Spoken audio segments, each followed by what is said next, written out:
Olá, vamos dar início à videoaula sobre rochas sedimentares do módulo de rochas sedimentares e sedimentação da disciplina de Geologia em geral. Temos como conteúdo dessa aula uma breve explicação da diagênese, que é os processos transformadores de sedimentos em rocha. Vamos explicar a nomenclatura das rochas terrígenas e também nomenclatura das rochas carbonáticas e ortoquímicas. Tá? Lembrando, sempre no contexto do ciclo das rochas, nós temos a formação dos sedimentos, né, pelo intemperismo, tá, e erosão. E sedimentos são depositados nas bacias sedimentares, são as áreas baixas, tá, da superfície terrestre, e há diversos processos além da compactação, tá, para a transformação na rocha em rocha sedimentar. Então, além da compactação, temos outros processos também que ocorrem na interação dos sedimentos com os fluidos, com a água subterrânea, como a dissolução de alguns desses sedimentos, a cimentação, que é a precipitação de novos minerais entre as rochas e que muitas vezes ajudam a ligar um grão no outro, por isso chamado cimentação, e também a recristalização diagenética, que é quando um mineral ele se recristaliza, né, por conta do aumento de temperatura e ou pressão. Os processos diagenéticos eles ocorrem num campo de temperatura e pressão tipicamente mais baixos do que o metamorfismo, tá? Por volta de até 200 graus, tá bom? Assim, seguindo, né, o gradiente geotérmico, né, em alguns locais que chega até 30 graus por quilômetro, mas tipicamente nas bacias sedimentares por volta de 10 graus por quilômetro. Tá? A nomenclatura das rochas sedimentares tem como principal critério, assim como os sedimentos, o padrão textural. Né? Por exemplo, nós temos na granulação, as areias elas se transformam em arenitos. Tá? Os cascalhos e seixos são chamados de ruditos. E as rochas terrígenas de silt e argila são chamadas de lutito ou pelito, né? Ou muitas vezes de lamito. Tá? Quando você tem proporções diferentes entre areia e lama, também tem nomes diferentes. A gente vai ver mais pra frente, como arenito, wake ou lamito, por exemplo. Tá? Para os cascalhos, né, ou que se transformam em rocha, temos critérios às vezes como o arredondamento, por exemplo, se os clastos, seixos são arredondados, é chamado de conglomerado. Se eles são angulosos, o nome típico é brecha. Tá?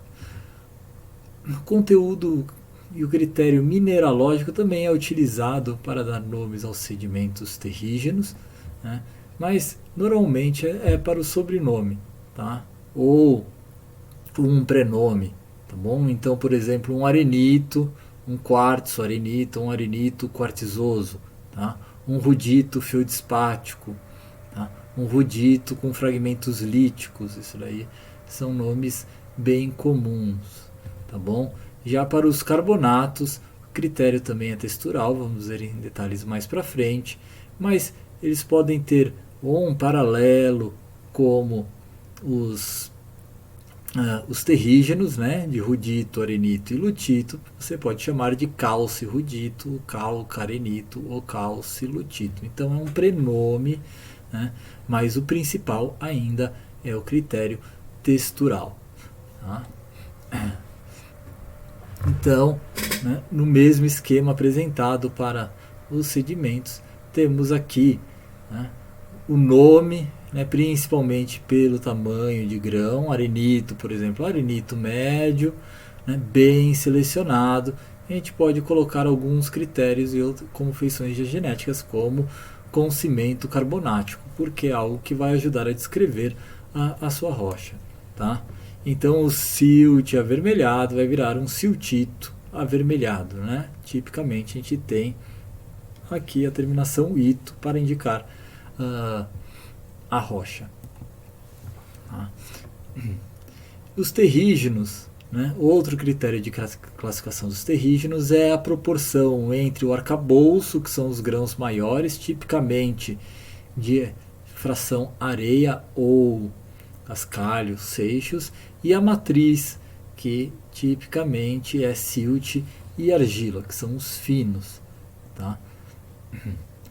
Aqui, por exemplo, a gente consegue ver em uma amostra de mão, né, um conglomerado com aqui estão o arcabouço, né, que são esses clastos maiores, e aqui nós temos uma fração mais fina, que é a chamada matriz, que fica entre esses grãos. Tá? Já aqui em amostra de mão nós temos, né, arenitos, diferentes tipos de arenitos, alguns com estruturas maciças, outros com laminações e estratificações. Tá? É possível ver o tamanho do grão aí pelos esses pontos. Tá? Então esses são típicos arenitos. E os sedimentos finos, né, os lamitos, argilitos e folhelhos, tem tipicamente essa cara, você consegue ter uma textura muito mais fina e menos áspera do que os arenitos e conglomerados. Tá? E muitas vezes tem a coloração mais escura por conta da matéria orgânica, que a gente consegue ver até algumas impressões, né, de fósseis, tá? Indicando, né, esse conteúdo orgânico aí ao material. Outra classificação muito utilizada para as rochas terrígenas está relacionada à sua proporção entre arcabouço e matriz.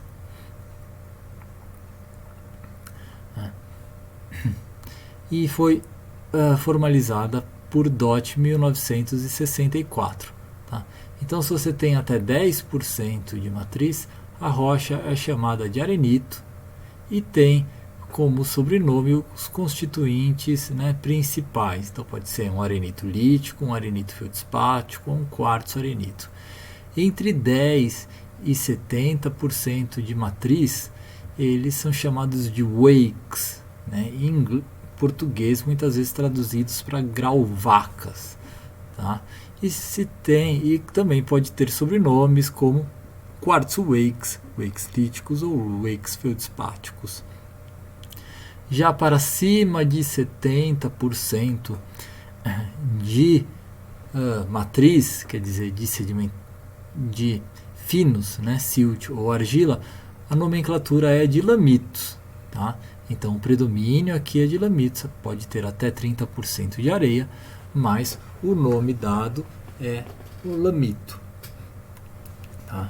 Para os arenitos, atualmente, né, há novas propostas de classificação diferentes daquela de DOT e que dá nomes para, por exemplo, proporção, né, entre quartzo, feldspato e fragmentos líticos são constituintes mais comuns do arcabouço. Então, seu arenito pode ser um arenito feldspático, dependendo da proporção, um arenito lítico ou um arenito quartzoso, ou você pode chamar de um arenito feldspático quartzoso, lítico, quartzoso, quartzoso lítico, tá? Dependendo da proporção entre esses três componentes do arcabouço. Já para os carbonatos, eles têm uma textura muito mais diversa do que os terrígenos. Primeiro porque eles são autóctones, né, formados dentro da bacia. Segundo porque a vida tem influência direta e indireta na formação das partículas autóctones que formam os carbonatos. Tá? Além disso, né, quando esses clastos são transportados, eles têm um comportamento hidráulico muito diferente dos terrígenos, pois as conchas, ou mesmo os pequenos fragmentos, eles não são redondos, tá? Eles são compridos ou são aqui formas espículas de esponjas, tá? E assim eles têm um comportamento hidráulico muito diferente. Portanto, nem sempre a textura dos carbonatos tem direta relação com a energia do meio. Tá? Nem sempre, mas às vezes tem. Tá? Por isso, para classificar os carbonatos, também são utilizados, né, critérios texturais, constituintes texturais. Assim como os terrígenos, os carbonatos são classificados de acordo com a sua textura. No caso, a proporção entre os finos, né, silt e argila de composição carbonática, e os clastos maiores que silt, areia, cascalho. Tá? Sobrenomes também podem ser adicionados relacionados com a origem desses clastos maiores, diferentemente dos terrígenos, que é com base na sua composição. Por exemplo, quando você tem uma rocha com finos, né, mas que é suportado pela matriz, pelos sedimentos finos, você tem aqui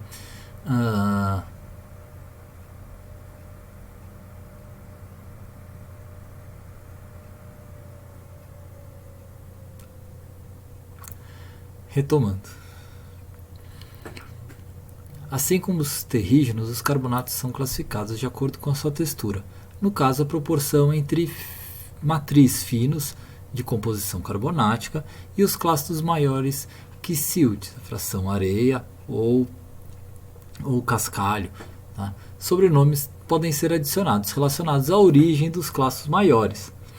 Vamos tomar, por exemplo, aqui o Paxton. O Paxton ela é uma rocha que contém matriz, mas o seu arcabouço ele é suportado pelo grão, né, pelos sedimentos maiores aqui. Então ele pode ser chamado de um Paxton bioclástico, se você tiver um monte de fragmentos de conchas, por exemplo, ou um Paxton foraminífero, se você tem muitos foraminíferos constituindo essa rocha.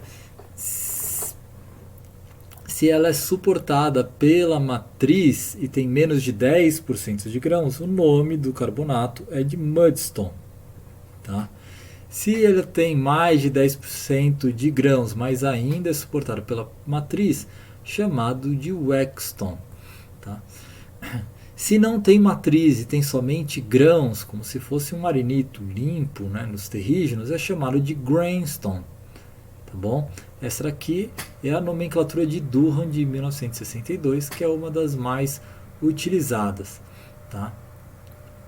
Já se os componentes originais foram ligados durante a deposição, lembra-se, se é um autóctone biogênico, tá? Pode ser bioconstruído ou bioinduzido, o nome da rocha é Boundstone.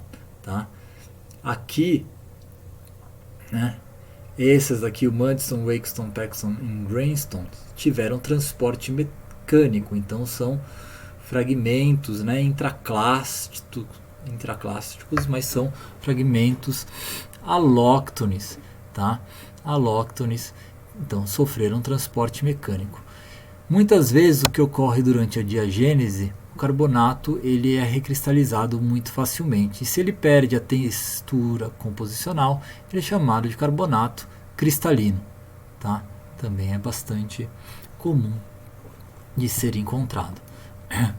Há outras variações, tá, da classificação de Durham que surgiram posteriormente. Né? Essa daqui de Embry e Clovan, de 1972, detalha mais os carbonatos autóctones, que são os Boundstones, tá? E dá diferentes nomes para texturas, né, de acordo com as bioconstruções, tá bom? Também coloca mais dois nomes aqui, né, para grãos maiores do que 2 milímetros, já maiores do que a fração areia, tá? Então, de Floatstone e Rudstone, tá bom? Aqui é um exemplo de estromatólito. Então, estromatólitos são edifícios bioinduzidos, autóctones, biogênicos e bioinduzidos por cianobactérias, esteiras de cianobactérias que induzem a precipitação e o crescimento dessas estruturas. Essas daqui do Proterozoico superior na bacia de São Francisco, formação salitre. Muito comum e é muito diverso, até de tipologia diversa, tá? Dos alóctones biogênicos, os clastos. Né? Então a gente tem bioclastos diversos, por exemplo, de gastrópodes, né? Que em amostras de mão conseguem ver toda essa parte espiralada, mas quando você vê em corte, você vê diversos orifícios que podem estar preenchidos ou não por areias carbonáticas. Tá? Os carbonatos. Um exemplo de ocorrência de rochas carbonáticas são nos reservatórios do pré-sal. Aqui a gente pode ver testemunhos da área de Franco, que virou campo de Búzios, onde podemos observar pequenos edifícios biogênicos, interpretações aqui de edifícios biogênicos. Já os sedimentos ortoquímicos, como os evaporitos, eles possuem sua nomenclatura relacionada aos minerais principais que se constituem. Né? Aqui temos exemplos de halita, né? E aqui halitas, tá? Junto com alguns filamentos de algas. Tá? Onde que há evaporitos? Os evaporitos ocorrem em locais com taxas de evaporação maiores que a precipitação. No continente temos áreas baixas formando lagos salgados e salares, e na costa temos lagunas com conexão restrita ao mar, sempre com clima relativamente seco, com altas taxas de evaporação, tá? E baixas taxas de precipitação, proporcionando a formação de salmouras. Né? Um local bastante importante de depósitos evaporíticos é nos Andes bolivianos, com destaque para o Salar de Uyuni. Então, Salar de Uyuni, há significativos depósitos de halita, o popular sal de cozinha, mas há também precipitação de outros minerais, como a gipsita, e expressiva quantidade de sais de lítio em subsuperfície. O lítio, né, muito procurado hoje em dia para as baterias de eletrônicos, carros, celulares. Reparem que aqui a gente está perto da borda do salar, então há sedimentos terrígenos, né, indo para a bacia, mas eles ficam perto dessas áreas, dessas ilhas, e aqui meio que sujam o sal. E aqui no interior da bacia, longe da borda, né, e longe dessas ilhas, você tem sal um pouco mais puro. Podemos ver que a precipitação, né, que você tem alternâncias entre períodos com maior concentração, né, maior pureza de halita, e às vezes períodos de maior quantidades de sedimentos terrígenos. Isso está associado a um ciclo quase anual de cheias e chuvas, tá? E períodos secos na formação do salar. Mas aqui a gente já pode ver que o sedimento ele deposita e já forma praticamente a rocha, né? Ele já é litificado. Tá? Apesar da halita ser o sal mais comum, há diversos outros minerais evaporíticos que podem formar rochas ortoquímicas. A composição mineral predominante dará o nome da rocha ortoquímica, da rocha evaporítica. Então temos mesmo o calcite e dolomita, às vezes são considerados minerais evaporíticos e podem ser precipitados aí, principalmente por processos ortoquímicos, mas temos muito comum anidrita, tá? Halita, gipsita, né? E alguns, né, um pouquinho mais raros, como carnalita, traquiditra e silvita, tá? Que tem outros minerais e às vezes são até procurados para, por exemplo, silvita na produção de potássio. Como resumo da aula, temos que as rochas sedimentares são formadas pela litificação dos sedimentos através de processos diagenéticos. As rochas terrígenas são classificadas primeiramente por sua textura, tamanho de grão e, secundariamente, pela mineralogia, a composição dos clastos. E as rochas carbonáticas são classificadas pela textura, tamanho do grão e também pela gênese desses grãos e a rocha. Aqui segue o meu contato, em caso de dúvidas, consulte o professor tutor da disciplina ou entre em contato diretamente comigo pelo e-mail. Muito obrigado.